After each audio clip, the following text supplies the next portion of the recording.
ശ്രീഹരേ നമ. ഗോപികാ ജീവനസ്മരണം ഗോവിന്ദ ഗോവിന്ദ. നാരായണ നാരായണ നാരായണ നാരായണ നാരായണ നാരായണ നാരായണ നാരായണ നാരായണ നാരായണ നാരായണ. ശ്രീഹരേ നമ. കായാവിൻ നിറമാണ് കയ്യിലൊരു കാലിക്കോല് കാണും. പലേ മായാ വിദ്യകളുണ്ടു കൈവശം. അവൻ പുല്ലാങ്കുഴൽക്കാരനാം മെയ്യിനോ നറുവെണ്ണ പാൽ. ഇവകതൻ ഗന്ധം വെറും പയ്യനാണിയാളെ. പിടികിട്ടിയാലുടനെയൊന്നെത്തിച്ച് തന്നേക്കണേ.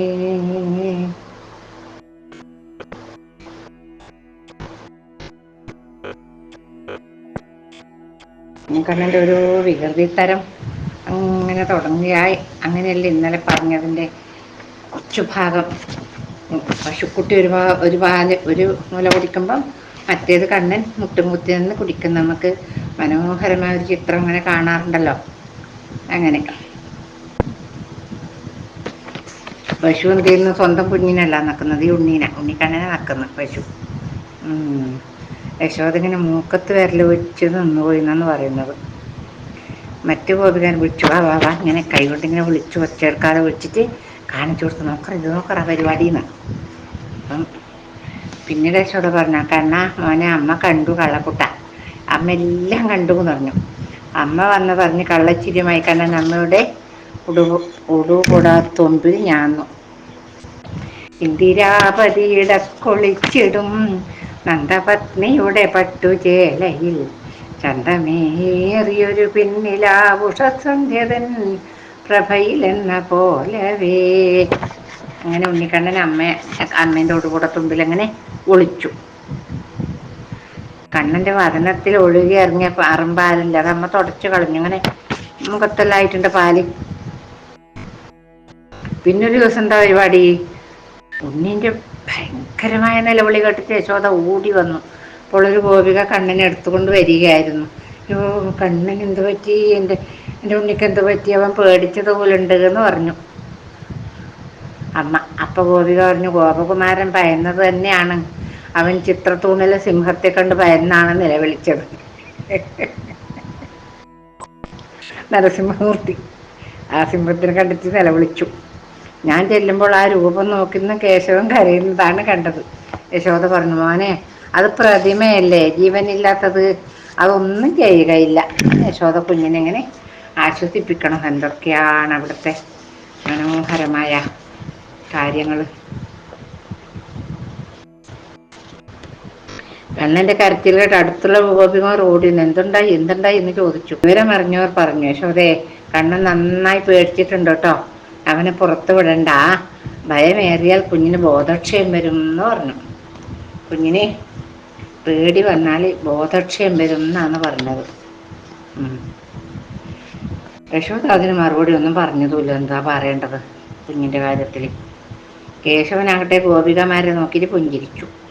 ബോധക്ഷയം വരുന്ന എനക്കാ എന്നുള്ള ഭാവത്തിൽ, നിങ്ങൾക്ക് ഞാൻ ബോധക്ഷയം വരുത്തും, അതാണിപ്പോൾ പുഞ്ചിരീൻ്റെ അർത്ഥം. നിങ്ങൾക്ക് ഞാൻ ബോധക്ഷയം വരുത്തും, എനിക്ക് ബോധക്ഷയമൊന്നും വരൂല കേട്ടോ എന്നുള്ളൊരു ഭാവത്തിൽ അവരെ നോക്കിയൊന്ന് ചിരിച്ചു. അവരുടെ മനസ്സിൽ രാഗത്തിൻ്റെ നനുത്ത നിമിഷങ്ങൾ വിരിഞ്ഞു. മറ്റൊരു ദിവസം എന്താണ്ടായേ? യശോദ ഭവനത്തിൽ നിന്ന് തൈര് കടയുകയായിരുന്നു. കണ്ണൻ ബലഭദ്രനോടൊത്ത് അവിടെ എത്തി. അമ്മയുടെ മുതുകിൽ ചാരി കിടന്ന് വലതുകരം നീട്ടി. എന്തിനാ? വെണ്ണക്ക്. എന്താ കണ്ണ ഇത്? ഈ കരം നിറച്ച് അമ്മ വെണ്ണ തരാമെന്ന് പറഞ്ഞു. പറഞ്ഞിട്ടില്ലെങ്കിലും കണ്ണൻ പറഞ്ഞതുപോലെ യശോദ ചെയ്യും. അമ്മ പറഞ്ഞിട്ടൊന്നും ഉണ്ടാവില്ല, എന്നാൽ അമ്മ അങ്ങനെ പറഞ്ഞു എന്ന് പറഞ്ഞാൽ അമ്മ അതുപോലെ ചെയ്യും. വെണ്ണ കരത്തിൽ കിട്ടിയാൽ ഉടൻ കണ്ണൻ പുറത്തേക്ക് ഓടും.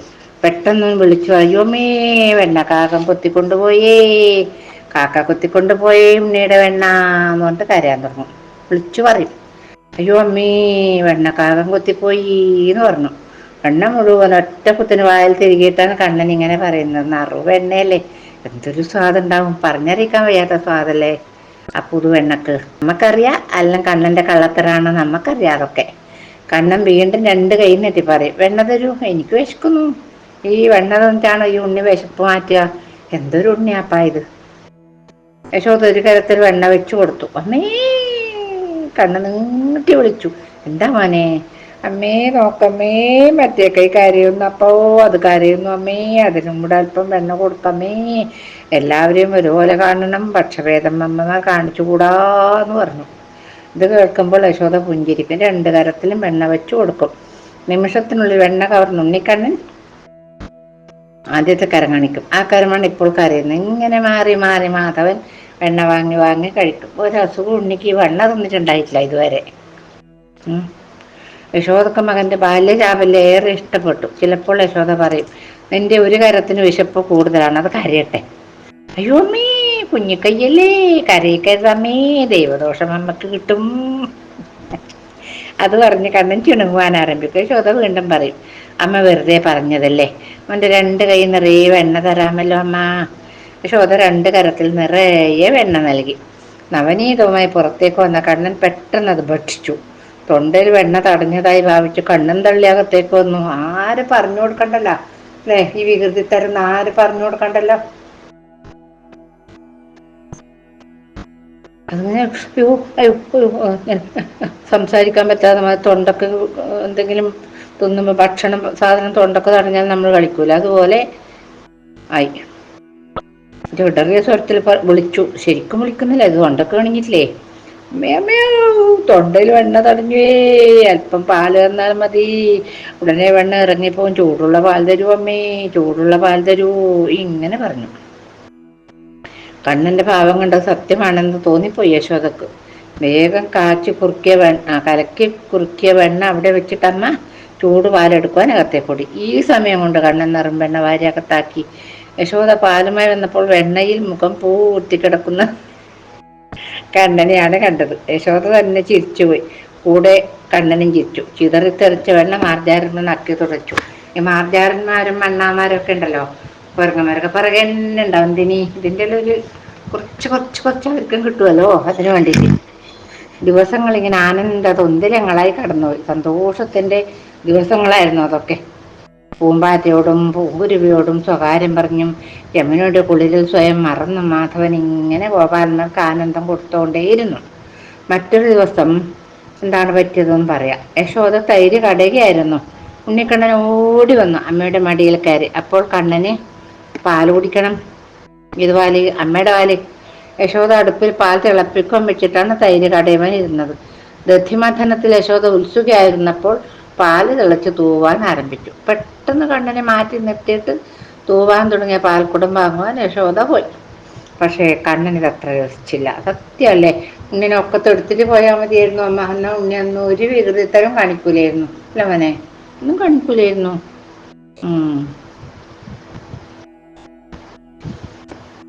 കണ്ണൻ എന്ത് ചെയ്തു? കടകോലെടുത്തു, തൈർക്കുടത്തിനൊരു അടി വെച്ചു കൊടുത്തു. പിന്നെ അല്ല, മൺകുടം രണ്ടായി പിളർന്ന് തൈര് തറയിൽ ചാലിട്ടു. അത് കണ്ട് കേശവൻ പൊട്ടി പൊട്ടി പൊട്ടി ചിരിച്ചു തുള്ളിച്ചാടി. എന്നിട്ട് അടുത്തിരുന്ന വെണ്ണപ്പാത്രം എടുത്തുകൊണ്ട് മാധവൻ ഓടി. പാല് വാങ്ങി വെച്ച യശോദ മടങ്ങി വരുമ്പോഴത്തേക്ക് കണ്ട ചിത്രം എന്താണ്? നാല് വശത്തും ദധി പരന്നൊഴുകുന്നു. ഒഴുകിയ തൈര് മാർജാരമ്മ നക്കി കുടിക്കുന്നു. യശോദയെ കണ്ട് പൂച്ചകൾ നാല് പാടും പാഞ്ഞു. അവർക്ക് എന്നല്ല ആർക്കായാലും കോപം വരൂലേ. ആ വികൃതിക്ക് രണ്ടടി കൊടുക്കാതെ വയ്യ. ഇവിടെ കുറുമ്പ് കുറച്ച് കൂടുന്നുണ്ട് കണ്ണന്. എന്ത് കണ്ടാലും നശിപ്പിക്കും. ചോദിച്ച കൊടുക്കണം, കൊടുത്തില്ലെങ്കിൽ അതില്ലാതാക്കും. തൈർക്കുടങ്ങളിൽ എത്ര എണ്ണം പൊട്ടി, കടപോലെ 2 or 3 എണ്ണം ഒടിച്ചു. ഇതിനി അനുവദിക്കാൻ വയ്യ. ഇങ്ങനെ കരുതിയ യശോദ വീട്ടിൽ എല്ലായിടവും തെരഞ്ഞു. മായാമയനുണ്ടോ കാണുന്നു, ഇന്നെവിടെയും കാണുന്നില്ല. അല്പം കഴിയുമ്പോൾ യശോദയുടെ കോപാഗ്നി മഞ്ഞു തുള്ളിയാകും. അവർ പറയും, അവനെ കണ്ണാ, അമ്മയുടെ ദേഷ്യം പോയിട്ടോ, ഇനി വരൂ, വേഗമാകട്ടെ, ഇതാ പാലിതാ. വീടിൻ്റെ ഏതെങ്കിലും മൂലയിൽ നിന്ന് ഭയന്ന് വിറച്ച് ചില കള്ള ഗോഷ്ഠിക കാണിച്ച് കണ്ണൻ മന്ദം നടന്നു വരും ഇതിനീ പാലൊടിക്കാൻ. ചിലപ്പോൾ പൂഞ്ചായൽ അഴിഞ്ഞു പോയിരിക്കും. കൗശയം മരഞ്ഞാണത്തിൽ ഉടക്കിക്കിടക്കും കോണകം. ഗോപികാരമണൻ്റെ ഗോരോചനക്കുറി അഴിഞ്ഞു പോയിരിക്കും. കണ്ണിൽ കനിവിൻ്റെ ഉറവയുണ്ടായിരിക്കും. ഇത് കാണുമ്പോൾ അമ്മയുടെ മനസ്സരിയും. യശോദ മകനെ വാരിയെടുത്ത് ഉമ്മ വെക്കും. അങ്ങനെയല്ലേ ആ ഒരു ഭാവം. യശോദക്കും കണ്ണമുത്തം നൽകും. പിന്നല്ല, അമ്മക്കും കൊടുക്കും ഉമ്മ. അവിടെ സ്വർഗം വിടരുന്നു. ഭൂമിയിൽ വസന്തം തിമർക്കുന്നു. കാമതകാമനകൾ കാമയാനമായി പൂത്തു വിരിയുന്നു. അമ്പാടി ഉത്സവത്തിമിർപ്പിലാണ്. കണ്ണൻ്റെ നൃത്തോത്സവത്തിൽ നാളുകളങ്ങനെ നീങ്ങി. കണ്ണൻ്റെ കുസൃതിയും കൂടി വന്നു. ദിവസങ്ങൾ കടന്നു പോകുമ്പോൾ കുസൃതിയും കൂടി കൂടി കൂടി വന്നു. നറുമ്പാൽ മറിച്ചിട്ടിട്ട് പൂച്ചയാണെന്ന് യശോദയോട് പറയും. എന്നിട്ട് കണ്ണൻ ചോദിക്കും, എല്ലാ ജീവികൾക്കും വിശപ്പില്ലമ്മേ? എല്ലാവരുടെയും ജീവൻ ഒന്നല്ലമ്മേ? ശരീരത്തിലല്ലേ മാറ്റമുള്ളൂ? കണ്ണൻ്റെ മൗക്തികവാണിയിൽ മനം കൊടുത്ത യശോദ മാധവൻ ചുംബനം കൊണ്ട് പോതി. ഇഷ്ടം പോലെ ഉണ്ട്, പിന്നെ കുറച്ച് കളഞ്ഞു പോയാൽ ഒന്നുമില്ല നമുക്ക്. ആ ദിവസം ഗോപികമാർക്ക് ഉത്സവം തന്നെയായിരുന്നു. എന്താ കാരണം? മറ്റൊന്നുമല്ല, മാധവന് വായിൽ കൊച്ചരിപ്പല്ല് മുളച്ചിരിക്കുന്നു. എനിക്ക് 2 പല്ല് വന്നു, അത് മുകളിൽ. അപ്പൊ ഗോപികമാർ പറഞ്ഞു, യശോദേ, മകന് വായിൽ പല്ല് മുളച്ചത് മുകളിലത്തെ മുന്നിലാണല്ലോ. അവിടെ ദന്തം വന്നാൽ അമ്മാമനാണ് ദോഷം. അമ്മാമൻ കൃഷ്ണൻ ഇല്ലല്ലോ, അതുകൊണ്ട് ഭയക്കുവാനില്ല. അമ്മാവനില്ലല്ലോ, യശോദ കാങ്ങളയില്ല, അതുകൊണ്ട് പേടിക്കാനില്ല എന്ന് പറഞ്ഞവര്. അവർക്കെന്താ അറിയാം ഇതാരാണ് സാധനം? അവർക്കറിയില്ലല്ലോ. ഗോപികമാർ ആ പല്ലുകൾ കൊണ്ട് ആനന്ദമടഞ്ഞു. നല്ല കണ്ണൻ്റെ മെയ്യിൽ തൊടുമ്പോൾ അവരുടെ ശരീരം ചീർക്കുന്നു. അവരറിയാതെ പീനസ്തരങ്ങൾ കണ്ണൻ്റെ വായിൽ തിരുകുന്നു. അവൻ്റെ കല്യാണം കഴിഞ്ഞിട്ടും കൂടില്ല, പ്രസവിച്ചിട്ടില്ല, ഒന്നും ചെയ്തിട്ടില്ല. എന്നിട്ടാണ് ഇങ്ങനത്തെ പരിപാടി ഉണ്ണിയോട് കളിക്കുന്നത് ഇവര്. അവൻ്റെ ലോലമായ കരാങ്കുനികൾ കൊണ്ട് സ്തനതടങ്ങളിൽ ചിത്രങ്ങൾ വരപ്പിക്കുന്നു. അവൻ്റെ മുഖം ത്രിവലിയിൽ മുട്ടുമ്പോൾ മനസ്സിൽ ഓർമ്മയുടെ പാത്രങ്ങൾ ഉടയുന്നത്. അവർ ഗതകാലത്തിലേക്ക് പോയിക്കൊണ്ടിരിക്കുകയാണ് ആ സമയത്ത്. ഗതകാല സ്വപ്നങ്ങൾ ഉണരും പോലെ തോന്നുന്നു. ഓരോ ഗോപികൾക്കും ഈ അനുഭവം ഉണ്ടായി. അവർ പരസ്പരം പറഞ്ഞില്ല. അപ്പോൾ ഓരോരാളുടെ വിചാരം എന്തെന്ന്, ഇതെനിക്ക് മാത്രം ഉണ്ടായ അനുഭവമാണ്, ഞാൻ മറ്റവരോട് പറയൂല, ഇങ്ങനെ ഓരോരാളും വിചാരിച്ചു. കണ്ണൻ കണ്ണിന് കർപ്പൂര മഞ്ചരിയായി വളരുവാൻ തുടങ്ങി. ഓടിച്ചാടി കളിക്കുവാൻ കണ്ണൻ എപ്പോഴും തയ്യാറാണ്. ബലഭദ്രന് പുറമേ ശ്രീതാമാവ് തുടങ്ങിയ അനേകം ഗോപകുമാരന്മാർ കണ്ണൻ്റെ കൂട്ടുകാരായി വന്നു.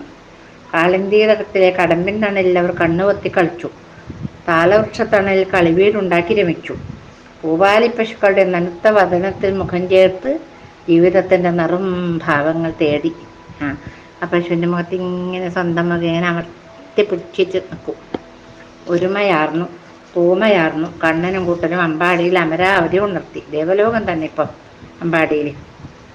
അണിമയും മഹിമയും ലഘിമയും ഗരിമയും എല്ലാം പ്രാപഞ്ചിക രൂപങ്ങളിൽ പുതുഭാവങ്ങൾ അണിയുവാൻ കാത്തു നിൽക്കേ കണ്ണനെല്ലാം ഉൾക്കൊണ്ടു. അത് അണിമ, ഗരിമ, ലഘിമ, മഹിമ, ഈശത്വം, വശുത്വം, പ്രാപ്തി, പ്രാകാശം എന്ന് പറഞ്ഞിട്ടുള്ള 4 അല്ല, ഈ 4. ഗോപാലബാലരോടൊത്ത് ചാഞ്ചാടി ഇങ്ങനെ കളിച്ചു. കുട്ടികളോടൊത്ത് ദിവസങ്ങൾ പൊഴിഞ്ഞു വീണുകൊണ്ടേയിരുന്നു. കണ്ണനും കൂട്ടുകാരും ഓരോ ഗോപികാ ഭവനത്തിലും കയറി ചെന്നു. ചെന്താമരയുടെ കാന്തി കിരിയുന്ന കണ്ണൻ്റെ പാദങ്ങൾ ഗോപികമാർ പൂജിച്ചു സ്വീകരിച്ചു. അവരിങ്ങനെ കാലുകഴിക്കെല്ലാം ചെയ്യലായി. ഒരു ദിവസം മാധവനും രാമനും കൂട്ടുകാരും യമുനയുടെ തീരത്ത് ഇങ്ങനെ ഇരുന്ന് കളിക്കുകയായിരുന്നു. കളി കുറേ കഴിഞ്ഞപ്പോൾ മാധവൻ പറഞ്ഞു, വരൂ, നമുക്കൊരു സ്ഥലം വരെ പോകാലോ. അവിടെ ചെല്ലുന്നതൊരു ആരും സംസാരിക്കരുത് കേട്ടോ. കുട്ടികളില്ല, ഒറ്റവാക്കിലെല്ലാവരും പറഞ്ഞില്ല എന്ന് പറഞ്ഞു. കണ്ണനും കൂട്ടുകാരൻ നേരെ ചെന്നത് ഉപനന്ദൻ്റെ ഭവനത്തിലാണ്. കതക് ബന്ധിച്ചിരിക്കുന്നു. ആര് ശബ്ദമുണ്ടാക്കരുതെന്ന് കണ്ണൻ ആംഗ്യം കാണിച്ചു. പതുക്കെ കതക് തള്ളി തുറന്നു. അവിടെ അങ്ങനെ വാതില് പൂട്ടി താക്കോല് കൈവശം വെക്കുന്ന സ്വഭാവമൊന്നുമില്ല. അവർക്ക് ആകെ ഉള്ളത് ഈ തൈരും മോരും പാലുമാണ്. അതൊന്നും ആരും എടുത്തു കൊണ്ടുപോകും ചെയ്യില്ല. ഈ കള്ളനെ എടുത്തുകൊണ്ടുപോകുമല്ലോ. ഇത് ആദ്യമായിട്ട് വരുന്ന തുടങ്ങുന്ന അന്ന്. എല്ലാവരും അകത്ത് കയറി. അടുക്കളയിലെത്തി. ഉറുകിയിൽ കാച്ചി കുറുക്കിയ പാലിരിക്കുന്നു. തറയിൽ അല്പം ഉയർന്ന സ്ഥാനത്ത് തൈർക്കുടവും വെണ്ണയും ഇരിപ്പുണ്ട്.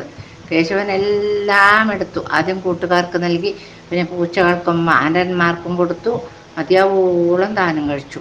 തൈർക്കുടങ്ങൾ പൊട്ടിച്ചു. അത് വേണ്ടാത്ത പണിയല്ല മുത്തേ. എടുത്ത് കഴിച്ചിട്ട് അതെന്തി പാത്രം വിളിക്കുന്നു?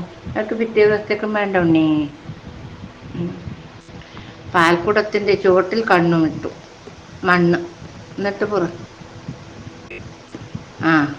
ചുവട്ടിൽ കണ്ണിട്ട് പറഞ്ഞാൽ ദ്വാരോട്ട് വന്നു. എന്നിട്ട് പുറത്തിറങ്ങി യമുനയുടെ കരയിൽ ചെന്നിരുന്നു കളിക്കുവാൻ തുടങ്ങി. ഉപനന്ദൻ്റെ ഭാര്യയുടെ പേര് പ്രഭാവതി എന്നാണ്. അവൾ ഭവനത്തിൽ എത്തിയപ്പോൾ കണ്ട കാഴ്ച ഇതാണ്. അത്ഭുതപ്പെട്ടവർ നിന്ന്, ആരാണ് ഈ നടപടി സ്വീകരിച്ചത്? എന്താ ഇത്?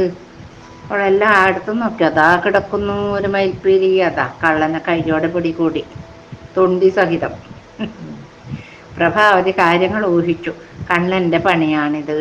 ഗോപികമാർ പറഞ്ഞപ്പോൾ വിശ്വസിച്ചില്ല. ആ നിറം പുഞ്ചിരി കണ്ടാൽ മറിച്ചെന്ത് കരുതുവാനാ. പ്രഭാവതി നന്ദഗോപന്റെ ഭവനത്തിൽ നിന്ന് യശോദയെ കണ്ട് നടന്ന സംഭവങ്ങളെല്ലാം വിവരിച്ചു. കണ്ണൻ വെണ്ണകട്ടുണ്ടെന്നോ? യശോദ അതിശയിച്ചു. അവർ പ്രഭാവതിയെ സമാധാനപ്പെടുത്തിക്കൊണ്ട് പറഞ്ഞു, കണ്ണൻ കുഞ്ഞല്ലേ പ്രഭാവതി, വെട്ടും പൊട്ടും തിരിയാതെ പ്രായമല്ലേ അവന്. ആവശ്യത്തിന് വെണ്ണയും പാലത്ത് അവിടെ നിന്ന് കൊണ്ടുപോയിക്കൊള്ളു. ഉണ്ണി ഇങ്ങ് വരട്ടെ കേട്ടോ, ഞാൻ ചോദിക്കാം. പ്രഭാവതി അത് കേട്ട് പറഞ്ഞു, കാര്യം അന്വേഷിച്ചാൽ മതി, അവനടിക്കരുത് കേട്ടോ യശോദയെ. ഉണ്ണിക്കണ്ണൻ കരയുന്നത് കാണുവാൻ വയ്യ. യശോദ ചിരിച്ചുകൊണ്ട് പറഞ്ഞു, ഇല്ല, ഉണ്ണി ഉപദേശിക്കുകയേ ഉള്ളൂ. പിന്നെ ഒരു കാര്യം, കുഞ്ഞും കൂട്ടുകാരും ഇനിയും വരാം, പാലും വെണ്ണയും കവരാം. അവരെ കയ്യോടെ പിടികൂടി കൊണ്ടുവരണം കേട്ടോ. നല്ല ശിക്ഷ കൊടുക്കുകയും ചെയ്യാം. മോഷണം നിർത്തണമല്ലോ, അതൊരു നല്ല സ്വഭാവമല്ല. പ്രഭാവതി എല്ലാം സമ്മതിച്ചു ഭവനത്തിലേക്ക് യാത്രയായി. ദിവസങ്ങളിങ്ങനെ കടന്നുപോയിക്കൊണ്ടിരുന്നു. യശോദ വിവരം കണ്ണനോട് മനഃപൂർവ്വം പറഞ്ഞില്ല. ഏതാ ഈ നീന്തിന് അവിടെ പോയി കട്ടുകൂടൊന്നും പറഞ്ഞില്ല. അപ്പം ഇനിയും പോയാൽ പിടിക്കണ്ടേ, ഇതിങ്ങനെ ഇപ്പം തന്നെ പറഞ്ഞാൽ ഇനി പോയില്ലെങ്കിലോ. ഒരു ദിവസം പതിവ് പോലെ കണ്ണനും കൂട്ടരും യമുനാതീരത്തെത്തി. ഗോപന്മാർ മിക്ക പേരും കൃഷിസ്ഥലങ്ങളിലായിരുന്നു.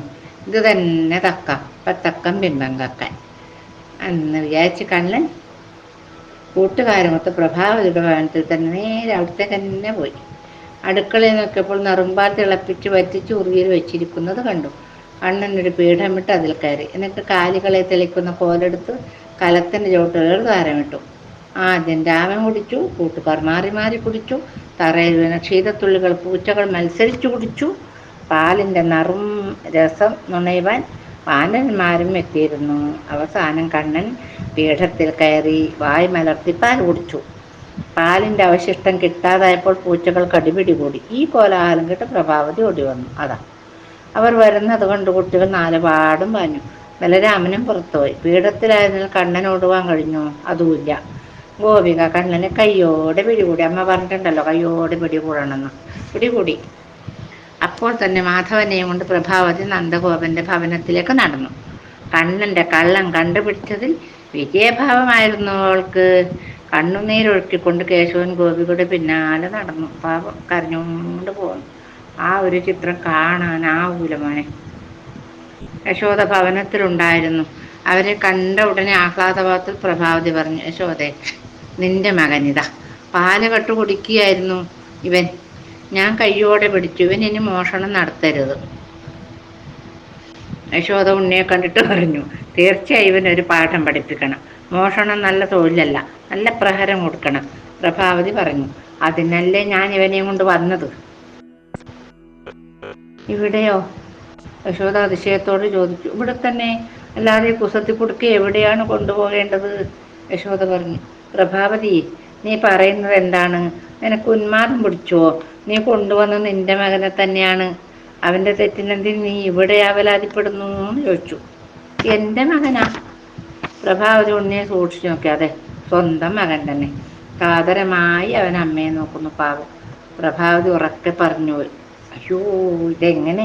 കണ്ണനെ തന്നെയാണ് ഞാൻ പിടിച്ചത്.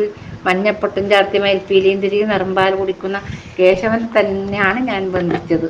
അത്ഭുതമായിരിക്കുന്നല്ലോ. യശോദയും നന്ദഗോപനും ചിരിച്ചു. പ്രഭാവതിയുടെ ശിരസ് താണു. കുട്ടി കണ്ണനോടൊപ്പം കളിക്കാൻ ഓടിപ്പോവുകയും ചെയ്തു. പ്രഭാവതിയുടെ മുഖം വിളറി വെളുത്തു. ശിരസ്സു താഴ്ത്തി അവൾ നിന്നു. എന്തു പറയണമെന്നറിയാതെ അവൾ കുഴങ്ങി. മനസ്സ് തളർന്നു പോയി. എനിക്ക് പ്രഭാവതിക്ക് അരനിമിഷം കഴിഞ്ഞില്ല. തളകിലുക്കി വളകിലുക്കി കാഞ്ചന കാഞ്ചി കീലുക്കി കീലുക്കി കണ്ണൻ ഓടി വരുന്നു. മയിൽപ്പീലിയും പട്ടുകളേബരവും കരത്തിലായിരുന്നു. മായാമയനായ കേശവൻ പ്രപഞ്ച രഹസ്യത്തിൻ്റെ മൂർത്തിയാണല്ലോ, സംശയമില്ല. കണ്ണനെ കണ്ടപ്പോൾ പ്രഭാവതിക്ക് വിശ്വാസം വന്നു. അവൾ ഭവനത്തിലേക്ക് പോന്നു. പക്ഷേ അടുത്ത ദിവസം തന്നെ മറ്റൊരു സംഭവം ഉണ്ടായി. സത്യം മുന്നിൽ വിരിഞ്ഞതുകൊണ്ട് യശോദക്ക് തിരസ്കരിക്കുവാനും കഴിഞ്ഞില്ല. സംഭവം ഇതാണത്. അന്നൊരു സായാഹ്നമായിരുന്നു. കണ്ണനെ നേരത്തെ തന്നെ കുളിപ്പിച്ചൊരുക്കി. അപ്പോഴേക്കും മറ്റു കുട്ടികൾ കളിക്കുവാനെത്തി. എല്ലാവരും മുറ്റത്തിരുന്ന് കളിക്കുവാൻ തുടങ്ങി. കുളിച്ചു വൃത്തിയാക്കിയിട്ട് കളിക്കൽ മണ്ണിൽ. ഇത് അവസരമാണെന്ന് കണ്ട് യശോദ സ്നാനാദികൾ കാര്യങ്ങൾക്കായി പോവുകയും ചെയ്തു. കുഞ്ഞുങ്ങളെല്ലാം കളിക്കട്ടെ, ഞാൻ കുളിച്ചിട്ട് വരാമെന്ന് പറഞ്ഞിട്ട് അവർ പോയി. അമ്മ അല്പം കഴിഞ്ഞപ്പോൾ കുട്ടികൾ കണ്ണനെ കണ്ടില്ല.